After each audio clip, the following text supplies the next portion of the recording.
Assalamualaikum warahmatullahi wabarakatuh. Anak-anak yang soleh dan soleha, apa kabar semuanya? Jumpa lagi dengan saya Bapak Andi Darmadi, guru Bahasa Indonesia SMA Islam Anijam Medan. Nah anak-anak, kita kali ini akan belajar Bahasa Indonesia yang tentu saja sangat mudah. Kenapa? Karena Bahasa Indonesia itu adalah bahasa negeri. Assalamualaikum warahmatullahi wabarakatuh. Anak-anakku yang soleh dan soleha, siswa-siswi SMA Islam Anizam Medan, apa kabar semuanya? Semoga senantiasa diberi kesehatan dan dalam lindungan Allah Subhanahu wa taala, sehingga kita senantiasa selalu bisa bersyukur dan kemudian melakukan pembelajaran, proses belajar ini dengan baik walaupun dari rumah. Anak-anak, kita lanjutkan lagi pembelajaran kita. Pada hari ini, pada kesempatan kali ini kita akan membahas teks eksplanasi, tepatnya ini pelajaran bab 2, yaitu pada halaman di buku paket, silahkan anak-anak buka halaman 45.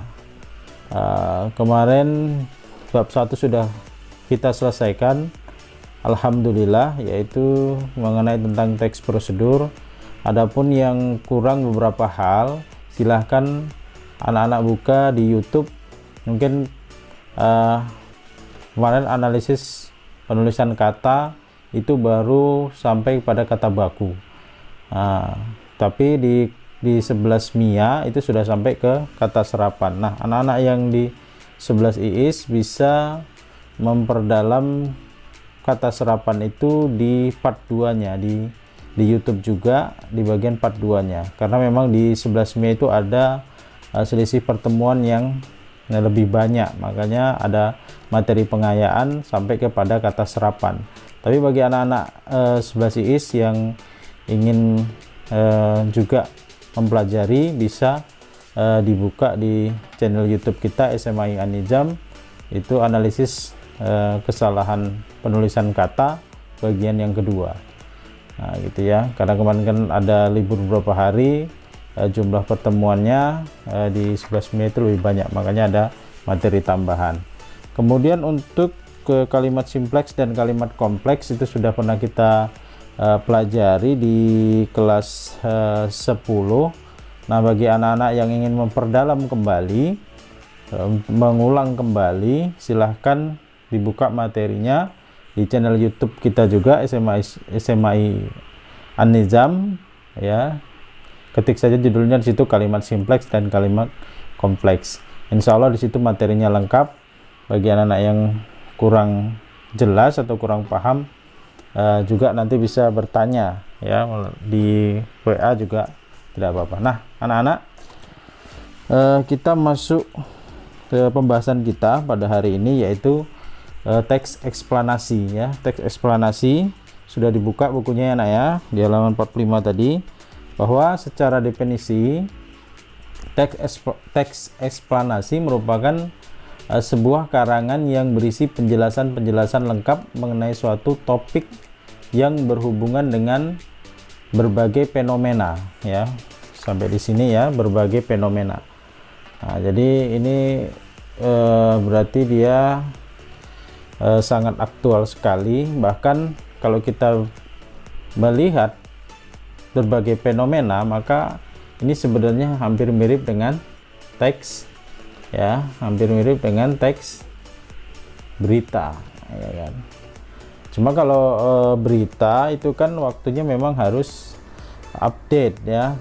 Kalau teks eksplanasi ini tidak selalu update, tetapi dia pembahasan juga berkaitan dengan peristiwa, atau dalam bahasa tekstualnya, textbooknya ini adalah fenomena gitu ya, baik fenomena alam maupun fenomena sosial yang terjadi di kehidupan kita sehari-hari katanya ya. Fenomena alam itu banyak ya, seperti banjir ya, kemudian hujan badai, tanah longsor dan sebagainya. Kalau fenomena sosial itu nanti akan dekat dengan kehidupan kita sehari-hari. Bahkan dalam fenomena sosial ini nanti ini tarikannya bisa juga dengan fenomena budaya ya, berkaitan dengan budaya atau kebiasaan, tarikannya bisa ke situ. Bisa juga nanti berkaitan dengan ekonomi ya, berkaitan dengan ekonomi, bisa juga nanti berkaitan dengan politik ya. Jadi dia fenomena sosial itu ada kalanya nanti bersinggungan dengan tiga hal ini, bisa budaya, bisa ekonomi, bisa politik ya, untuk sosial ini ya. Nanti pembahasannya dia bisa luas untuk teks eksplanasi ini. Yang pasti itu yang di merah itu, teks eksplanasi itu menerangkan tentang serangkaian proses suatu peristiwa. Nah, ini kalau kita lihat dari sini ya, serangkaian proses suatu peristiwa ini mengingatkan kita kepada yang namanya teks prosedur yang sudah kita pelajari. Nah, makanya ini teks prosedur kita pelajari terlebih dahulu supaya kita mudah dalam mempelajari teks eksplanasi, karena nanti hampir mirip-mirip, cuma teks eksplanasi ini lebih kompleks karena dia bisa juga perpaduan nanti dengan teks berita. Baik, yang tujuan kita pelajari hari ini adalah mengetahui ya definisi atau pengertian dari teks eksplanasi dan struktur teks eksplanasi. Maka nanti akan kita lihat lagi di slide-slide berikutnya. Nah, sebagai contoh, anak-anak bisa buka buku paketnya halaman 48, judulnya demonstrasi massa. Nah, itu yang gambarnya 48 ya, yang gambarnya itu gedung DPR itu yang diduduki oleh para demonstran ya itu. Nah, sebenarnya itu fenomena yang peristiwa yang terjadi itu sebenarnya dekat dengan kehidupan kita sehari-hari ya. Dalam teks ini mungkin yang kita pelajari adalah fenomena yang terjadi pada tahun 1998 ya, atau tahun 98 saat terjadi reformasi.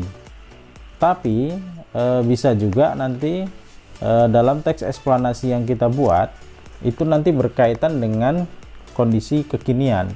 Misalnya sekarang itu sedang terjadi pandemi ya, wabah virus corona.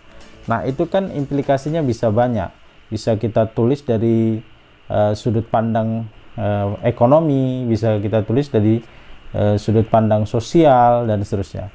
Nah, itu fenomena juga, dan itu bisa dijadikan teks eksplanasi asal memenuhi struktur teks eksplanasi yang akan kita bahas nanti. Selain juga struktur, ada juga nanti kaidah kebahasaan. Nah, sebagai contoh saja yang sudah ada di buku yang judulnya demonstrasi massa, kenapa bacaan ini atau wacana ini disebut teks eksplanasi?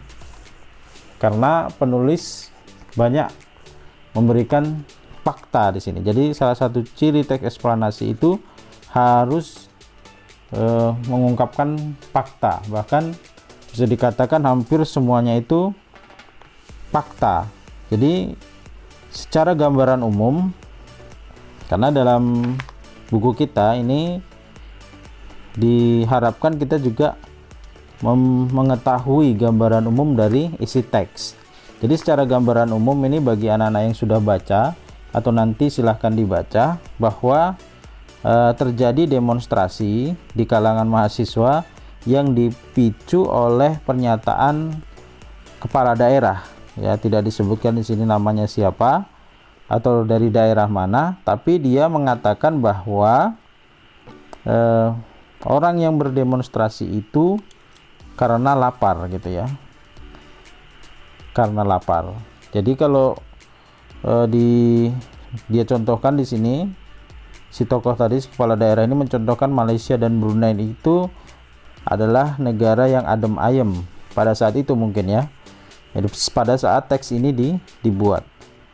Lantaran kesejahteraan mereka terpenuhi, maka demonstrasi di negara-negara itu jarang terjadi. Nah, inilah yang memicu kemudian mahasiswa yang sedang berdemo akhirnya semakin marah dan semakin banyak yang berdemonstrasi, bahwa mereka membantah. Jadi berdemonstrasi itu bukan hanya urusan, ini gambaran umum dari teks ya, bukan hanya urusan mereka sedang lapar. Mereka menyatakan itu, bahwa demonstrasi di teks itu dinyatakan bahwa itu juga berkaitan dengan aktualisasi diri dan aspirasi yang akan mereka sampaikan. Ya, jadi mereka katakan ya bisa saja itu berkaitan dengan hal-hal yang dibiarkan, kemudian hak-hak yang diingkari bahkan dinistakan. Kemudian mereka berusaha untuk menunjukkan jati dirinya, yaitu dengan cara demonstrasi. Jadi demonstrasi yang dilakukan massa ini bukan sekedar masalah kemiskinan saja ya, tetapi berkaitan dengan aspirasi yang mereka sampaikan. Jadi ada secara gambaran umum ada dua tadi ya. Yang pertama, demonstrasi itu dilakukan karena kemiskinan atau kelaparan. Yang kedua, tidak karena kemiskinan atau kelaparan, tapi mereka ingin mengaktualisasikan dirinya. Tetapi ada juga bentuk negara dicontohkan dalam teks ini yang tidak melakukan demonstrasi, meskipun dua hal ini sangat berpotensi di negara tersebut, di mana rakyatnya kelaparan, juga mereka rakyatnya ini sebenarnya haus untuk menyampaikan aspirasinya, tetapi itu tidak dilakukan. Yaitu dicontohkan dalam teks ini adalah pada negara Korea Utara.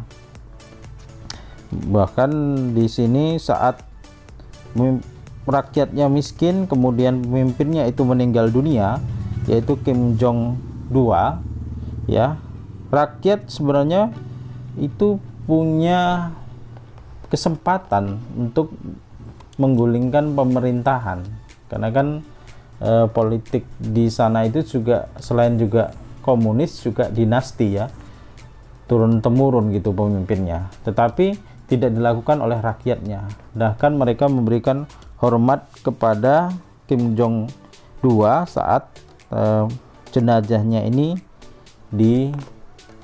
diiring ke atau diantarkan ke pemakaman. Jadi mereka menghormati, kemudian di jalan juga menundukkan kepala. Bahkan tidak ada dari mereka gerakan-gerakan ataupun demo-demo yang terjadi, walaupun masyarakatnya itu rakyatnya dalam keadaan miskin pada waktu itu. Jadi ini bentuk demonstrasi massa atau teks demonstrasi massa yang ingin digambarkan oleh penulisnya, dan itu semuanya fakta ya. Jadi harus menyampaikan fakta terhadap suatu peristiwa ataupun fenomena yang terjadi, baik itu dia fenomena alam, sosial, budaya, ekonomi, tetapi tidak berbentuk opini ya, tidak argumen seseorang atau pandangan sekelompok orang atau redaksi gitu, bukan, tetapi ini ditulis berdasarkan fakta yang ada, dan yang disampaikan dalam teks ini yang saya rangkum tadi dalam gambaran umum itu juga berupa fakta. Nah, untuk itu sebelum kita melangkah lebih jauh untuk mempelajari teks eksplanasi ini, kita pahami dulu, kita ulang sejenak apa itu yang dimaksud dengan fakta. Mungkin ini sudah pernah kita pelajari di kelas sebelumnya ataupun di tingkatan sebelumnya, yaitu pada level SMP, tapi tidak apa-apa, kita ulang sejenak bahwa fakta adalah suatu hal atau peristiwa yang benar-benar terjadi dan bisa dibuktikan kebenarannya. Nah, kalau mungkin anak-anak dulu belajar di SMP itu ada teks berita. Nah, teks berita itu kan anak-anak masih ingat disajikan di situ fakta. Dan kalau kita gambar dulu teks berita itu kan seperti piramida dia kan, kalau teks berita. Nah, teks ya, teks berita seperti piramida gini ya. Nah, kan dibagi 3 nih. Ini disebut dengan kepala berita, ini disebut dengan tubuh, dan ini ekor. Nah, di bagian sinilah itu biasanya berupa fakta, karena ini apa, memuat 5W. Nah, nanti kita bahas kaitannya apa dengan ciri-cirinya. Nah, ciri-ciri fakta itu yang pertama dapat dibuktikan kebenarannya.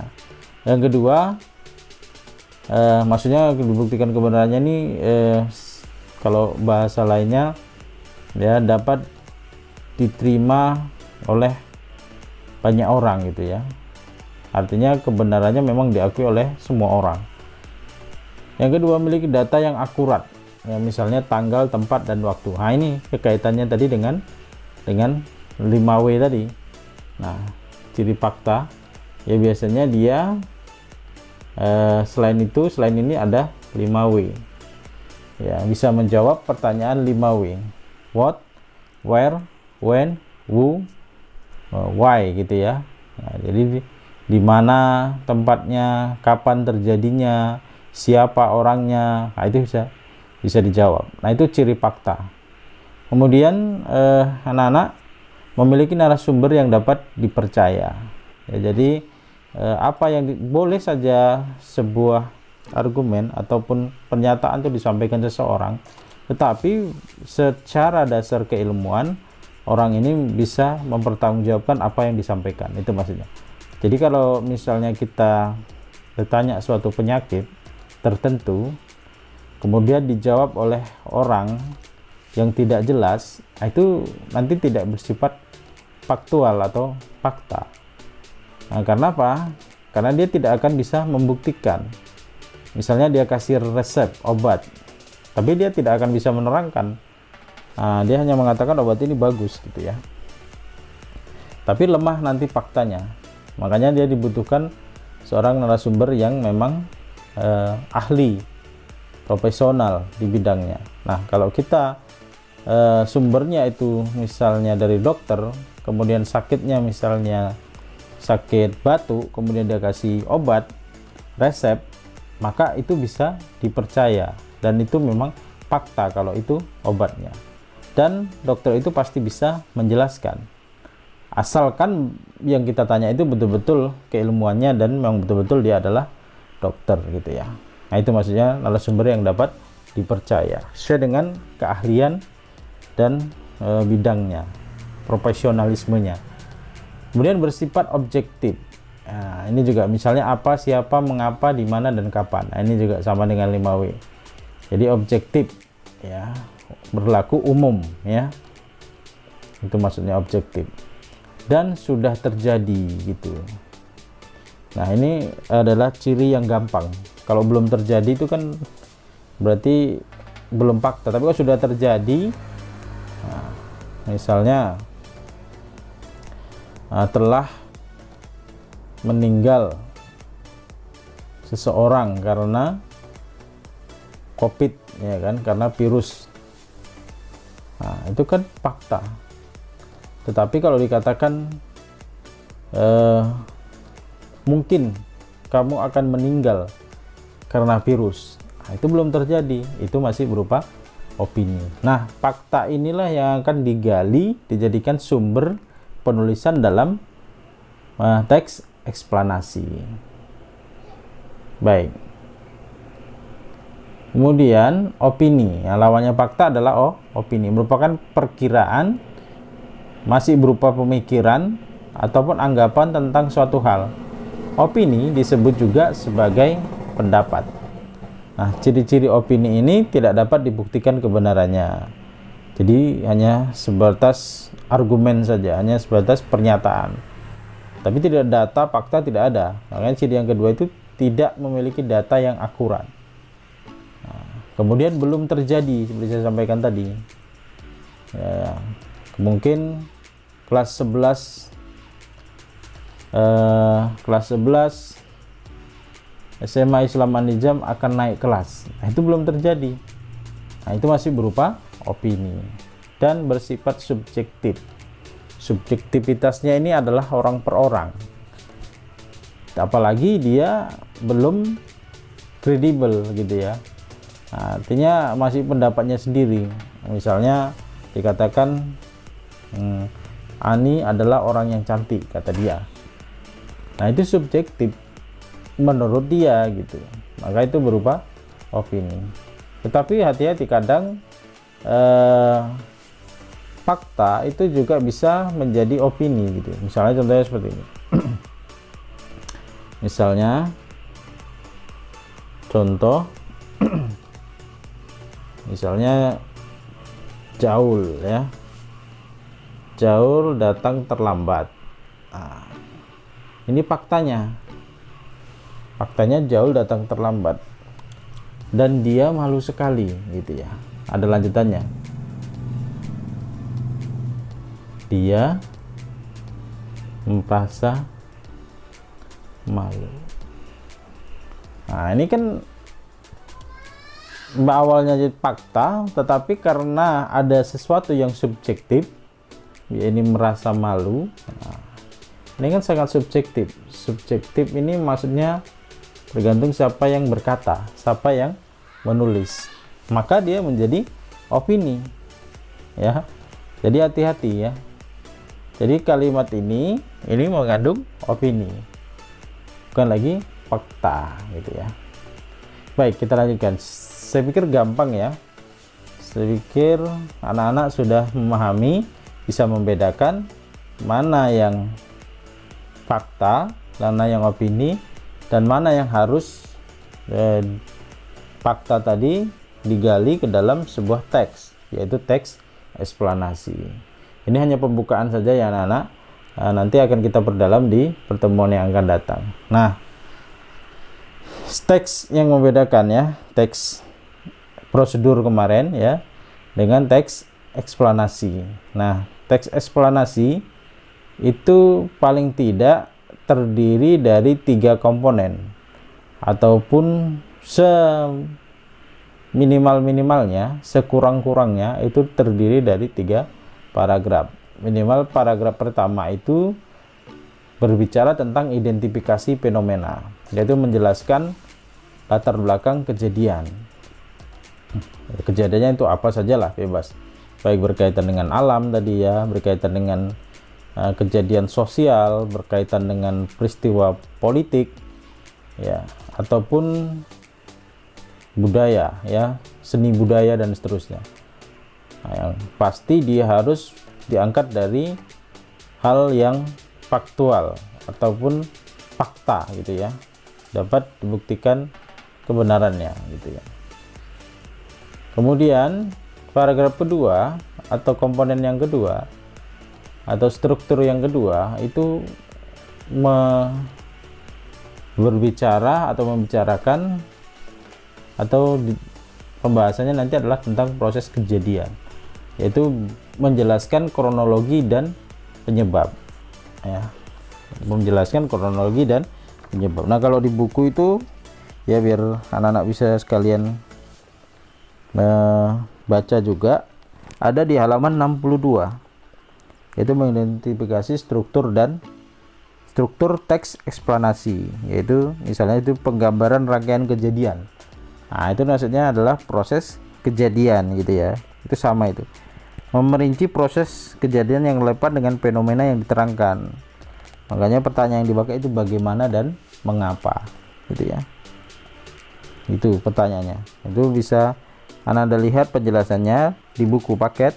Rincian yang berpola atas pertanyaan bagaimana akan melahirkan uraian tersusun secara kronologis ataupun gradual ya, artinya bertahap dia ya.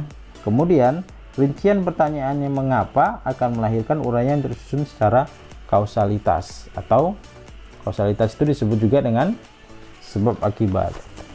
Nah kan, jadi jangan bingung ya.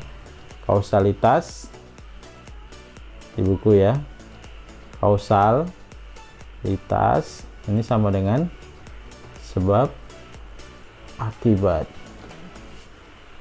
Nah, ini disebut juga dengan hubungan kausal gitu ya, sebab akibat. Kemudian yang bagian terakhir adalah ulasan, mengomentari konsekuensi. Jadi fenomenanya ada ya, fenomenanya ada, kemudian dijelaskan turun di paragraf keduanya, tapi tidak mesti satu paragraf ini ya, bisa dua, bisa misalnya di identifikasi fenomena itu ada 2 paragraf, di proses kejadian ada 2, di ulasan juga ada 2, total 6, satu teks. Teksnya adalah disebut dengan teks eksplanasi. Bisa juga sekurang-kurangnya minimal 1, nggak masalah gitu ya. Nah, ulasan ini mengomentari terkait dengan fenomena dan proses kejadiannya tadi, yaitu berupa komentar atau penilaian tentang konsekuensi atas kejadian yang dipaparkan sebelumnya ya, gitu ya. Jadi kalau misalnya banjir itu fenomenanya, maka dia berikan ulasan ya, dia mengomentari bahwa misalnya terjadi penebangan hutan, atau kalau di daerah perkotaan misalnya karena kebiasaan masyarakat yang membuang sampah sembarangan atau membuang sampah ke sungai sehingga banjir ya, di Tembung misalnya terjadi banjir.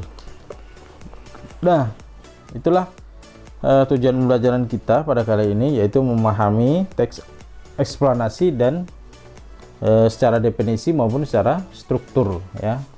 Memahami teks eksplanasi dilihat dari segi pengertian dan dari segi struktur. Nah, kita lihat contohnya. Nah, ini banjir juga, ini terjadi di tahun 2006. Faktanya, fenomenanya adalah banjir lumpur panas Sidoarjo, juga dikenal dengan sebutan lumpur lapindo, adalah peristiwa menyemburnya. Jadi yang dibesar-besar itu nanti kaitannya apa ya, yang di besar ini ya, kenapa dia besar, itu nanti kaitannya di pertemuan yang akan datang kita bahas, bahwa itu nanti adalah ciri kebahasaan atau ciri kaidah kebahasaan dari teks eksplanasi gitu ya. Apa itu banjir lumpur, kemudian menyemburnya, itu kaidah kebahasaan apa, kita bahas di pertemuan yang akan datang. Nah, tadi saya katakan bahwa paling tidak dibagi 3. Nah, ini bagian yang pertama, yaitu identifikasi, identifikasi fenomena ya, identifikasi fenomena. Nah, berikutnya ini adalah bagian yang kedua, yaitu bagian proses kejadian. Nah, proses kejadian. Nah, kejadian. Baik, dan ini yang ketiga, yaitu ulasan. Nah, ulasan. Nah, kalau kita baca ya, kita baca saja. Banjir lumpur panas Sidoarjo, juga dikenal dengan sebutan lumpur lapindo, adalah peristiwa menyemburnya lumpur panas di lokasi pengeboran PT Lapindo Brantas di Dusun Bolongnongo, Desa Renokonongo, Kecamatan Porong, Kabupaten Sidoarjo, Jawa Timur sejak tanggal 29 Mei 2006. Lumpur sangat berbahaya bagi kesehatan ini, mengandung logam berat. Nah, ini prosesnya ya, air raksa. Hal ini dapat menyebabkan, jadi selain di bagian kedua ini ya, di bagian kedua ini selain dia juga bicara tentang kronologi, dia juga bisa berbicara tentang hubungan kausal. Apa itu kausal tadi? Sebab akibat. Bisa juga berbicara dengan hubungan kausal atau sebab akibat. Genangan hingga setinggi 6 meter ini telah merusak pemukiman, lingkungan dan prasarana infrastruktur. Amblasnya permukaan tanah di sekitar semburan membuat pipa air PDAM patah dan pipa gas milik Pertamina meledak. Ya, jadi ulasannya, masyarakat telah dirugikan dalam hal ini bila tidak ada perbaikan akan situasi di atas, masalah tersebut tak akan selesai. Ditambah lagi dengan adanya perpecahan warga menyangkut biaya ganti rugi. Teori konspirasi, penyuapan oleh Lapindo, berebut truk urugan, hingga penolakan lokasi pembuangan lumpur setelah skenario penanganan teknis kebocoran 1.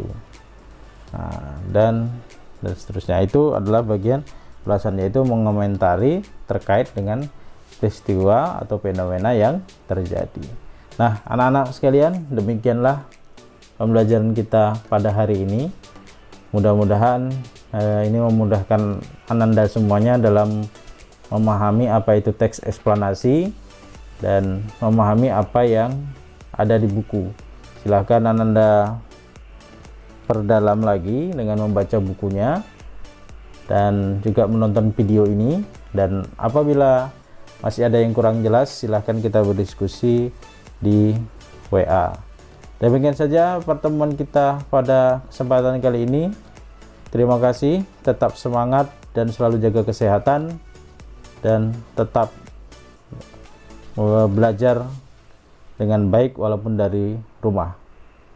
SMA Islam Anijam, unggul, cerdas, Islami. Assalamualaikum warahmatullahi wabarakatuh. Alhamdulillah anak-anak, demikian pembelajaran kita pada hari ini. Sampai ketemu lagi pada video pembelajaran yang berikutnya. Jangan lupa like, comment, and share. SMA Islam Anijam, unggul, cerdas, Islami. Assalamualaikum.